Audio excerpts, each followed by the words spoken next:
कहते हैं कुछ कस्बे ऐसे होते हैं जिनका नक्शा जमीन पर नहीं, किसी की किस्मत में बना होता है। देवगढ़ ऐसा ही एक कस्बा था। पहाड़ों से घिरा, झीलों से भरा, और रात में किसी पुराने जादू जैसा खामोश। लोग दिन में हंसते थे, पर रात होते ही अपने दरवाजे कसकर बंद कर लेते थे, क्योंकि पिछले 3 सालों में यहां 12 लोग गायब हो चुके थे। किसी को कभी नहीं मिला, ना कोई शव, ना कोई निशान। बस एक चीज, हर गायब हुए इंसान के कमरे में एक पुराना टेप रिकॉर्डर रखा मिलता था, और उसमें बजती थी वही आवाज, वो लौट आएगी। आरव मिश्रा, दिल्ली का एक युवा पत्रकार, जो हमेशा अजीब और अनसुलझे मामलों के पीछे भागता था। उसने देवगढ़ मिस्ट्री के बारे में अखबारों में पढ़ा था। बाकी सब रिपोर्टर डर गए थे, लेकिन आरव को डर नहीं, सच्चाई चाहिए थी। वो अकेला कैमरा लेकर रात की बस से देवगढ़ के लिए निकल पड़ा। बस में सिर्फ 4 यात्री थे, एक बुजुर्ग, एक औरत, एक बच्चा और एक अजीब आदमी जिसकी आंखें काली और गहरी थी, जैसे अंधेरे में कोई देख रहा हो। देवगढ़ बस अड्डे पर अंधेरा था। स्ट्रीट लाइट झिलमिला रही थी। आरव उतरा और होटल की तलाश करने लगा। पास ही एक पुराना ढाबा दिखा। बोर्ड पर लिखा था शिवा टी स्टॉल।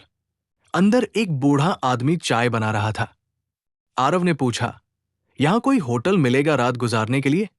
बूढ़ा बिना ऊपर देखे बोला, यहां कोई नहीं रुकता साहब, रात में हवा भी रुकने से डरती है। आरव मुस्कराया, मैं डरता नहीं हूं बाबा, बस एक कमरा चाहिए। बूढ़े ने धीरे से सिर उठाया। उसकी आंखों में दहशत थी। वो बोला, अगर ठहरना ही है तो पुराने डाक बंगले में ठहर जाओ।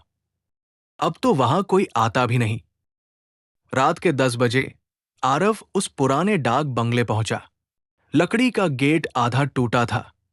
दीवारों पर बेलें चढ़ी थी। कमरा खोला, धूल, मकड़ी के जाले और सड़ांध की बदबू। वो बोला, चलो यहीं सही।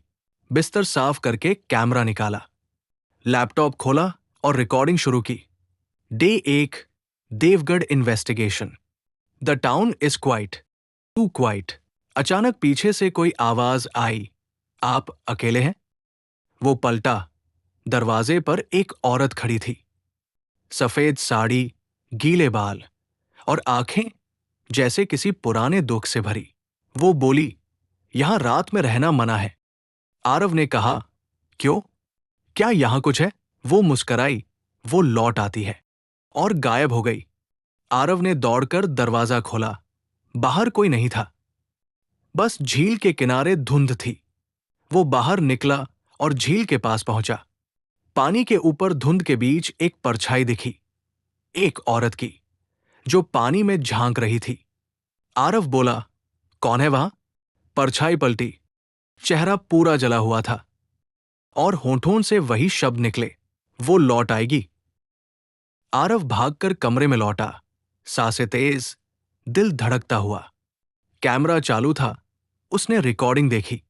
वीडियो में वो झील दिख रही थी, पर वहां कोई नहीं था, सिर्फ धुंध और एक धीमी फुसफुसाहट। आरव, उसका नाम? वो हक्का बक्का रह गया। किसी ने उसका नाम कैसे लिया? वो टॉर्च लेकर दीवार की ओर गया। दीवार पर पुराने नाम खुदे हुए थे, रमेश, नीला, अंजलि, करण, और सबसे नीचे आरव मिश्रा। वो डर के मारे पीछे हट गया। ये नाम यहां कैसे आया? और तभी पीछे से आवाज आई, क्योंकि अब तुम भी उन्हीं में से एक हो।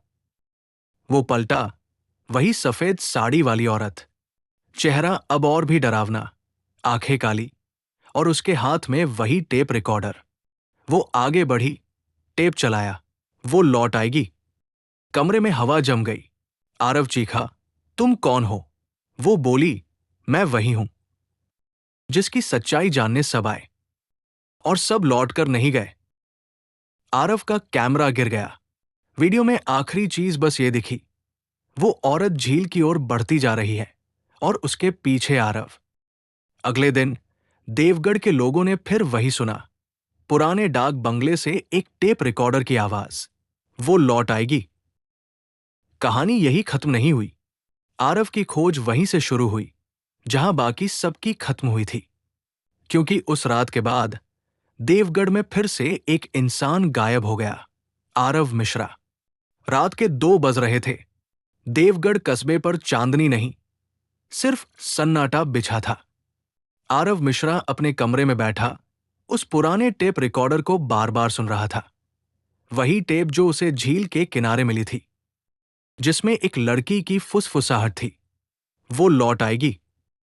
हर बार सुनने पर उसकी आवाज कुछ अलग लगती थी, कभी रोने जैसी, कभी गुस्से से भरी हुई। आरव को लग रहा था कि जैसे टेप खुद जिंदा हो। सुबह होते ही वो देवगढ़ पुलिस स्टेशन गया।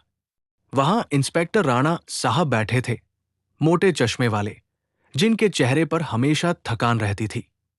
आरव ने टेप उनके सामने रखा और कहा, सर, ये टेप उन लोगों के गायब होने से पहले हमेशा मिलती है। राणा हंसे। देखो मिश्रा जी, देवगढ़ में ऐसी कहानियां तो 20 साल से चल रही है। कभी कोई चुड़ैल, कभी श्राप, कभी झील की आत्मा, पर असल में हुआ कुछ नहीं। आरव ने धीमी आवाज में कहा, सर, ये टेप असली है। सुनिए। राणा ने प्ले बटन दबाया। वो लौट आएगी। और उसी पल कमरे की बत्तियां टिमटिमाने लगी। कुछ सेकंड के लिए पंखा रुक गया। टेप अपने आप रिवाइंड हुआ और एक नई आवाज आई, आरव, अब तू अगला है। राणा का चेहरा पीला पड़ गया। इस टेप में तेरे नाम की आवाज कैसे आई?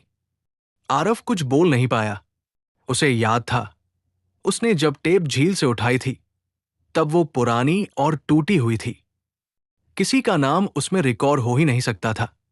वो शाम को वापस झील के पास गया। देवगढ़ झील एक अजीब सी जगह थी। चारों तरफ काई, सड़ी हुई मछलियां और हवा में गंध थी, जैसे किसी ने सदियों से कुछ नहीं बदला हो। वहां एक बूढ़ा आदमी मिला, रघुनाथ काका। लोग उसे झील का रखवाला कहते थे। आरव ने पूछा, काका, इस झील के बारे में आप क्या जानते हैं? काका ने आंखें नीची की। जिस दिन झील ने चारुलता को निगल लिया, उसी दिन से ये टेप बजने लगी। चारुलता, हाँ बेटा, देवगढ़ की सबसे सुंदर लड़की थी। 25 साल पहले, शादी से एक दिन पहले, वो अचानक गायब हो गई। झील के पास उसका दुपट्टा मिला, और तब से जब जब कोई नया शख्स इस गांव में आता है, कोई न कोई गायब हो जाता है। लोग कहते हैं, चारुलता अपनी जगह लेने किसी को ढूंढ रही है। आरव ने झील की तरफ देखा। लहरें शांत थी, पर हवा भारी थी। उसने कैमरा ऑन किया और रिकॉर्ड करने लगा। This is Aarav Mishra, reporting from Devgarh lake. अचानक पीछे से किसी ने फुसफुसाया, मत बोल। आरव ने पलटकर देखा। कोई नहीं था, लेकिन कैमरे में कुछ सेकंड के लिए एक सफेद साया दिखा। वो कैमरा छोड़कर भागा, पर पीछे से झील का पानी हलचल करने लगा, जैसे किसी ने अंदर से जोर से ठोकर मारी हो। अगली सुबह उसने वो फुटेज लैपटॉप में खोला। वीडियो में सिर्फ वही खड़ा था, पर पीछे की झील में एक चेहरा उभर रहा था। लंबे बाल, सफेद आंखें और होंठ हिल रहे थे। मदद करो। आरव ने आवाज धीमी की, फिर बढ़ाई। उसी पल दरवाजा अपने आप धीरे से खुला। कोई अंदर नहीं था, पर हवा ठंडी हो गई थी। दीवार पर टंगी कैलेंडर की तारीख अपने आप फट गई। अब उस पर लिखा था, 14 नवंबर वो लौट आएगी। आरव ने खुद से कहा, 14 नवंबर यानी कल। वो जानता था कि कल रात कुछ बड़ा होने वाला है। उसने सारी रिकॉर्डिंग्स, नोट्स और टेप्स अपने साथ रखीं और झील की तरफ निकल पड़ा। रात ठीक 12 बजे झील के पास चांद का प्रतिबिंब पानी में कांप रहा था। आरव ने टेप प्ले किया। वो लौट आएगी। और इस बार टेप अपने आप आवाज बदलने लगी। अब उसमें एक आदमी की आवाज थी, चारुलता, मैंने गलती की थी। आरव का दिल तेज धड़कने लगा। ये कौन है? चारुलता से किसने गलती की थी? तभी झील से एक महिला का चेहरा बाहर निकला, पानी से बना पर असली जितना स्पष्ट। उसकी आंखें लाल थी और होठों पर मुस्कान। अब तू जानेगा सच्चाई। आरव चीख पड़ा, तू कौन है? चारुलता की आत्मा बोली, जिसे तुम सबने भुला दिया। अब मैं सबको याद दिलाऊंगी। पानी से एक हाथ निकला और आरव की टांग पकड़ ली। वो खुद को छुड़ाने की कोशिश करता रहा, पर जितना खींचता उतना गहराई में जाता। टेप रिकॉर्डर अब भी चल रहा था। वो लौट आएगी। वो लौट आई है। सुबह पुलिस को झील के किनारे आरव का कैमरा मिला और एक पुराना टेप रिकॉर्डर। टेप में वही आवाज थी, आरव मिश्रा, अब तू हमेशा मेरे साथ रहेगा।